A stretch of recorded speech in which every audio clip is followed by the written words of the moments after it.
തണുപ്പ് സമയത്ത് ഇടാൻ പറ്റിയ ടൈപ്പ് സ്യൂട്ടാണ്. ഓർഗാനിക് മെറ്റീരിയൽ വരുന്നതാണ്. മിട്ടൻസ് വരുന്നുണ്ട്.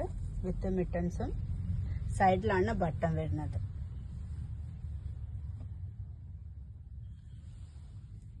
ഈ ടൈപ്പിൽ വരുന്ന പ്രീമച്യൂർഡ് ബേബിക്കുള്ള ഡ്രസ്സാണിത്. വെയിറ്റ് കുറഞ്ഞ വാവകൾക്കുള്ള ഡ്രസ്സാണ്. ക്യാപ് ടൈപ്പ് ടീഷർട്ട്, പാന്റ്, കാലില് സോക്സ്, മിട്ടൻസ്. സെറ്റ് ടൈപ്പിൽ വരുന്ന 2 പീസ് ടൈപ്പ് ഡ്രസ്സാണ്. ഇതും തണുപ്പിന് ഉപയോഗിക്കാം. ടീഷർട്ടും പാന്റും വിത്ത് മിട്ടൻസ് ആണ്. ഫിംഗറും കവർ ചെയ്യാം. ഇതും സൈഡിലൂടെയാണ് ഓപ്പണിങ്. സൈഡ് ബട്ടൺ ആണ് വരുന്നത്. കട്ടുണ്ട്. ഓർഗാനിക് കോട്ടണിൽ വരുന്നതാണ് ഇത്. ഇതൊക്കെ വരുന്ന ജക്കാ ടൈപ്പ് ഡ്രസ്സാണ്. ഇതും തണുപ്പിന് ഉപയോഗിക്കാം. ഹുഡ് ടൈപ്പ് ടീഷർട്ടും പാന്റ്